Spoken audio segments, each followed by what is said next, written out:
오늘 또 그대의 최고의 날입니다. 임은미 선교사 묵상입니다.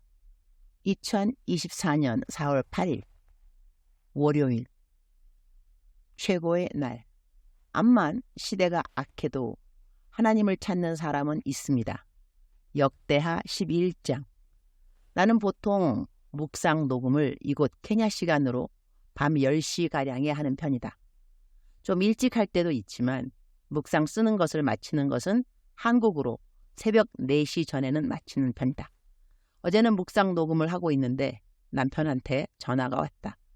남편은 요즘 계속 수양회관 내부 공사하는 일로 수양회관을 자주 다닌다. 아들 킴은 아예 수양회관에서 상주를 하다시피 한다. 남편이 그러니 전화를 한 시간은 밤 10시가 될 쯤인데 수양회관에서 집에 오는 길에 차가 고장이 났다고 한다. 그러니 집에 좀 늦게 도착할 거라는 이야기였다. 아들 킴이 남편 데리러 간 것 같고 남편은 거의 자정이 되어서 집에 돌아왔다. 이곳은 밤길에 운전하는 것이 사실 위험한 곳이다. 운전도 위험한데 차가 길에서 고장이 났다고 하니 얼른 중보기도해 줄 수 있는 분들에게 기도 부탁을 드렸다. 집에 무사히 돌아오게 해달라고. 묵상 녹음하다가 남편 전화를 받은지라 일단 묵상 녹음을 마치고 남편 수양회관에서 먹을 것도 별로 없었다고 배고프다고 하여서리 나는 자정이 되는 시간에 남편이랑 남편 데리러 간 킴이랑 다른 현지인 모두 3명 밤 식사를 열심히 준비해 주었다. 나는 새벽 4시 반쯤이면 일어나는데 어제는 알람이 울려서 일어나는데 동시에 남편의 비명소리가 들렸다. 너무나 고통스러운 비명소리인지라 나도 놀라서 무슨 일이냐고 했더니 양쪽 다리 모두 경련이 일어난 것이다. 남편이 차가 고장나서 아들 킴이 데리러 갔는데 아들 킴 차 앞자리가 좁았던 것 같다.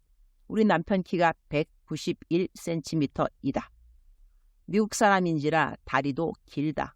그러니 집에 오는 거의 1시간 반 동안 다리를 제대로 피지 못하고 집에 왔으니 잠자면서 다리에 경련이 난 것이다. 얼른 집에 있는 마사지 기계를 찾아서 남편 다리에 놓고 마사지하고 그래도 다행히 고통이 10분 안에 멈춘 것 같다. 다 큰 사람이 비명을 질리면서 아파하니 좀 안 되긴 했지만 귀엽기도 하고. 이번 수양회관 공사 참 힘들어 그런 생각도 들었다. 현지인들과 함께 공사하다 보면 열나는 일들도 사실 참 많다. 때로는 계획한 대로 시간 내에 공사가 진행되는 것도 아니고 주일엔 우리 교회 새벽 예배가 없어서 혼자 집에서 새벽 예배를 드리는데 예배 드리고 기도하는 시간에 하나님이 이런 말씀을 해주셨다. 유니스야, 공사하는 거 쉽지 않지? 하나의 건물이 완성되는 과정에서도 희생하고 수고하고 힘써야 하는 부분이 한두 가지가 아니지. 너희들은 나의 성전이란다. 한 사람 한 사람 그리스도인이 내가 기뻐하는 온전한 성전이 되기까지 내가 얼마나 수고하고 힘쓰는지 너 이해가 되니? 내가 한 사람 한 사람 모든 사람을 내 정성 다하여 성전으로 세우고 있단다. 그 말씀을 들으니 그냥 울컥 눈물이 났다. 또 눈물 나네요. 나를 오늘 또 온전한 성전으로 지어가시는 주님께 감사. 어제는 아침에는 성전을 지어가시는 하나님의 수고와 힘씀에 대한 한 말씀을 하셨는데 오후에는 내가 오늘부터 있을 컨퍼런스 준비로 이것저것 하는데 섬김에 대한 생각을 주셨다. 이번에 오는 참가자들은 약 110명이다. 그 중에는 선교사님들도 있다. 준비해야 하는 일들이 한두 가지가 아니다. 그런데 나만 준비하고 있겠는가? 우리 여의도 순복음교회 파송 선교사들인 투르카나의 강성영 선교사님 부부 그리고 나이로비의 이한용 선교사님 부부 모두 이번 컨퍼런스 준비로 힘을 쓰고 있다. 내가 후배 선교사들에게 배우는 귀한 태도와 말씨가 있다. 내가 어떤 일을 도움받아서 너무 고마워요, 수고했어요 이런 말을 하면 두 선교사님 모두 마치 무슨 답안지를 같이 공부한 사람들처럼 아닙니다. 섬길 수 있어서 감사하지요. 이렇게 말한다. 섬길 수 있어서 감사하다는 말. 나는 이 말을 잘 사용하는 사람은 아닌 것 같다.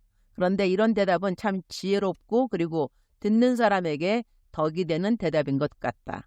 이렇게 답하면 다른 이들을 섬길 때 주님이 기뻐하시는 태도라고 생각되어진다.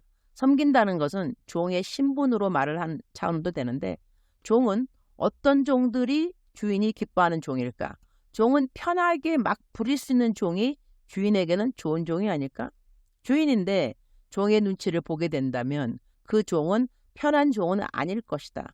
종인데 뭐 시키면 짜증을 낸다거나 거만하게 대답한다거나 하기 싫은 것을 억지로 하는 티를 팍팍 낸다거나 그러면 사실 종이 아니고 상전이랑 다를 바가 없는 것이 아닐까? 아니, 상전 위에 상전일 수도.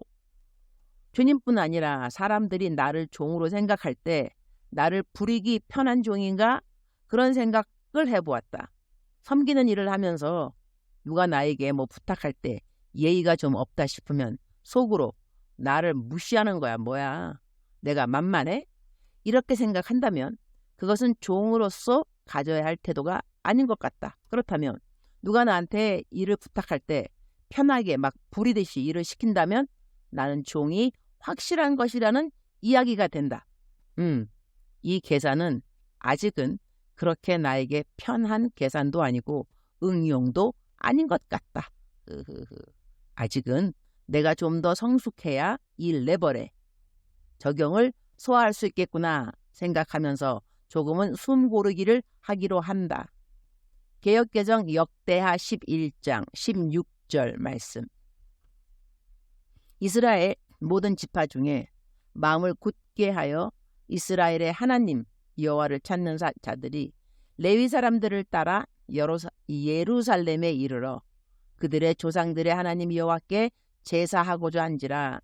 Those from every tribe of Israel who set their hearts on seeking the Lord, the God of Israel, followed the Levites to Jerusalem to offer sacrifices to the Lord, the God of their ancestors. 하나님 여호와를 찾는 자들이라는 말씀이 마음에 와닿는다. 시대가 암만 악하다 해도 사람들이 암만 하나님을 찾지 않는다 해도 그래도 하나님을 찾는 사람들은 있다는 것이다. 많고 적고 다를 수 있지만 없는 것이 아니라는 것. 하나님을 찾는 사람들이 하고 싶어하는 일이 무엇인가? 하나님을 경배하는 일인 것이다. 함께 모이기를 힘쓰고 함께 모이면 예배하기를 힘쓴다는 것이다. 주님, 오늘 또 최고의 날입니다. 수양회관 일찌감치 올라왔습니다. 아직 한 번도 자본 적이 없는 건물인지라 닦고 청소하고 쓸고 짐 정리하고 등등등. 마치 고등학교 때 수양회 온 그런 기분이 있어서 감사. 다른 팀원들보다 일찍 들어왔으니 오늘 아침에는 각 방마다 점검하고 식당과 세미나홀 그리고 화장실들, 샤워실들 등 모두 다 점검할 수 있으니 감사합니다. 컨퍼런스 기간 동안 전기 잘 들어오고 물 잘 나오도록 주님 도와주시기를 기도드립니다. 110명 모두 접수도 잘하고 음식도 잘 준비되게 도와주시고 모든 참가 인원들 음식도 만족하게 잘 먹도록 또한 도와주옵소서. 이 컨퍼런스 후에 도와주신 모든 후원자들 성령 충만으로 복을 주시고 섬겨주신 모든 선교사님들 사역에 복을 더하여 주옵소서. 오늘 저녁부터 있을 모든 순서를 주님께 온전히 올려드립니다. 주님 영광 받아주시고 주님이 기쁘신 시간 되기를 기도드립니다. 주님 사랑합니다. 주님 감사합니다. 오늘 또 우리 주님 저를 보시면서 하루 종일 기쁘시면 참 좋겠습니다. 외울 말씀. 이와 같이 너희도 명령받은 것을 다 행한 후에 이르기를 우리는 무익한 종이라 우리가 하여야 할 일을 한 것뿐이라 할지니라. 누가복음 17장 10절 말씀. 사랑하는 그대여. 사랑하는 그대여. 출석 부르고 있습니다. 대답하셔야죠. 오늘은 제가 어디에서 출석을 부르는지 그대 아시는가요? 옷장 안입니다. 하하하. 이 수양회관에 왔는데요. 방이 막 애고 울려서 이 어찌하면 좋을까. 그래서 옷장 안에 들어가서 녹음을 하면 좀 낫다는 말을 어디서 들은 것 같아서 옷장 안에 들어왔습니다. 옷장 안에서 다시 한번 출석 부르겠습니다. 사랑하는 그대여. 출석 부르고 있습니다. 대답하셔야죠. 사랑하는 그대여, 사랑하는 그대여, 어제는 어떻게 지내셨나요? 요즘도 바쁘게 지내시나요? 요즘도 힘들게 지내시나요? 제가 많은 분들 이제 묵상 나누는 시간도 들어보고 또한 설교하시는 것, 또 숄트 이런 것들도 들어보게 되면 힘든 사람이 많다는 것이 참 공통적인 주제가 아닌가 합니다. 힘든 사람들. 그런데 세상에 힘들지 않은 사람은 또 몇 명 될까 그런 생각도 해봅니다. 힘들고 힘들지 않은 거 사람의 태도가 중요하지 않은가 그런 생각합니다. 제가 좋아하는 영어 표현 중에 your attitude is more important than your circumstances 라는 말이 있습니다. 다시 한번 하겠습니다. Your attitude is more important than your circumstances. 뜻은 당신의 태도는 당신이 처하고 있는 상황보다 더 중요합니다. 이러한 뜻인데요. 우리가 갖고 있는 상황에서 어떠한 태도를 갖고 있는가 이건 참 중요한 것 같습니다. 암만 상황이 힘이 들어도 감사로 이겨내는 사람은 있습니다. 그 숫자가 적고 많은 것 다를 수 있겠지만 암만 상황이 힘이 들어도 승리한다고 고백하는 사람들이 있게 되어 있습니다. 우리는 매일같이 초이스, 선택을 하면서 살아가는 것 같습니다. 똑같은 상황이지만 나의 태도는 나의 초이스, 선택이 아닌가 합니다. 사랑하는 그대여, 하나님 앞에 올바르고 건강하고 힘찬 그런 선택하는 그대가 되기를 축복합니다. 사랑하는 그대여, 사랑합니다. 사랑하는 그대여, 축복합니다. 오늘 또 그대의 최고의 날입니다.